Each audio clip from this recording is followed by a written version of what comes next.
I never thought I'd be the guy writing something like this, but here I am, still trying to wrap my head around everything that's happened.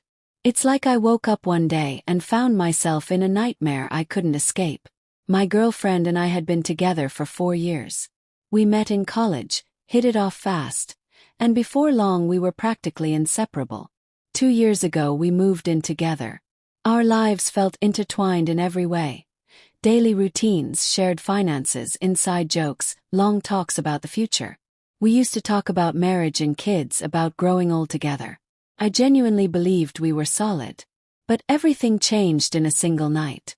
It was a Thursday and I got off work early. My team had just landed a big client, and the office was buzzing. My boss let us leave early to celebrate. I remember feeling light, happy, excited even. I decided to surprise my girlfriend with her favorite sushi from the place down the street. I imagined her face lighting up, maybe a movie night, just something simple and nice. I wanted to make her happy. When I got home, the apartment was quiet. I used my key, eased the door shut behind me, and tiptoed in. I didn't call out. I wanted the surprise to be complete. But just as I was about to set the sushi down, I heard sounds coming from the bedroom. Rhythmic, muffled, unmistakable. First I froze. My brain tried to rationalize it. Maybe the TV, maybe something else. But deep down I knew. I stood there in silence, holding that sushi bag like an anchor. Could have left. I could have spared myself what came next. But something inside me needed to know. I had to see it with my own eyes. I walked to the bedroom, pushed the door open, and there they were. My girlfriend. With a man I didn't recognize. They didn't even notice me at first. I stood in the doorway, watching a version of reality shatter in front of me. When I finally cleared my throat, they both jumped. She scrambled to cover herself, and he scrambled to get dressed. Her expression wasn't guilt, it was irritation, like I just interrupted her favorite show. Then she snapped, "You're supposed to be at work," as if I was the one out of line. He mumbled something about not knowing she had a boyfriend. I didn't care. He was irrelevant. I looked at her and asked, "How long has this been going on?" She didn't hesitate.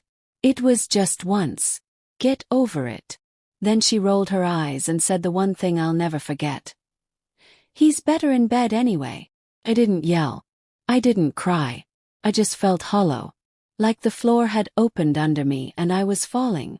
I nodded slowly, turned around and walked out. That night I stayed at a friend's place.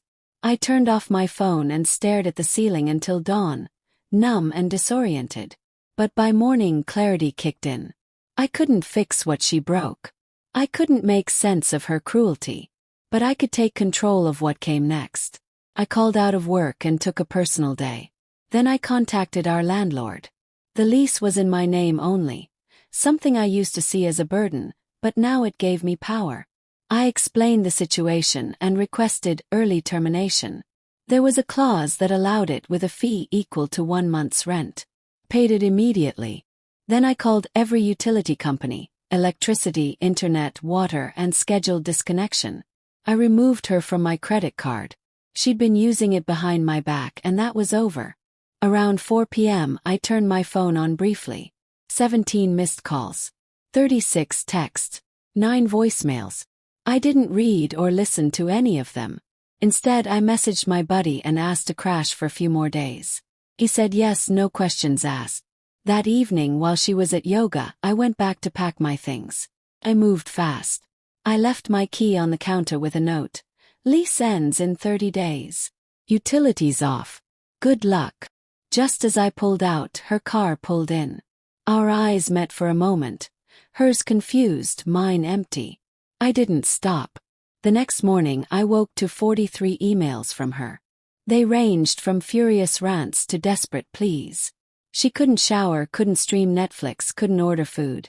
The utilities were off, the credit card declined. The last email at 2:37 a.m. just read, "Please call me. Sorry. We need to talk." I didn't respond. The week that followed was a blur. I was staying on my friend's couch, trying to piece my life back together. I found a new apartment, smaller, simpler, but close to work and with a rooftop view that brought a small sense of peace. My boss was understanding and told me to take time. But things weren't going so smoothly for her. I hadn't been completely honest with her, or in my previous messages. I hadn't just ended the lease. I'd made sure she couldn't stay. Without my income, she didn't qualify. She broke down in the leasing office when she found out. I didn't feel triumphant. Just done. Then it got worse. She showed up at my office, screaming, crying, causing a scene. Someone filmed it. I watched the clip later and caught the guy's name. A quick Facebook search turned up something horrifying. He was married. His wife was pregnant. And he worked with my ex. I didn't want revenge. I just wanted the truth to matter. I messaged his wife. Calmly, respectfully. I shared screenshots of emails and texts. Evidence that this affair had been ongoing, not a one-time lapse. She was devastated, but thankful.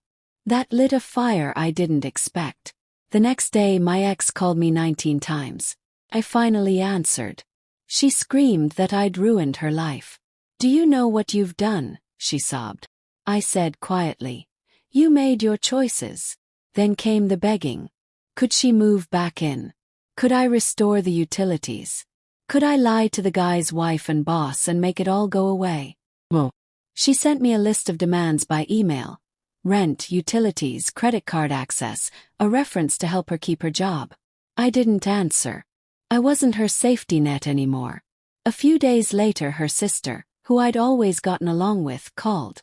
She wasn't picking sides, she said. Just worried. Could I at least help with the rent? My ex was struggling. I explained we always split bills. That the expensive apartment was her idea. That she wasn't some helpless partner I supported.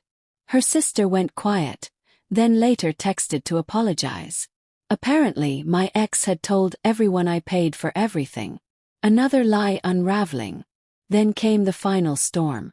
The married guy and my ex were both placed on leave. HR got involved when the pregnant wife submitted the evidence I'd given her. My ex showed up drunk at my apartment, pounding on my door at 11 p.m. Makeup streaked down her face, mascara like tears she didn't wipe away. She cried, begged, screamed. I told her, "I'm not your solution anymore," and shut the door. Weeks passed. I moved into my new place. Bought plants. Slept in silence. Reclaimed my routine. Slowly I felt human again. Then, out of nowhere, an email. Subject: closure.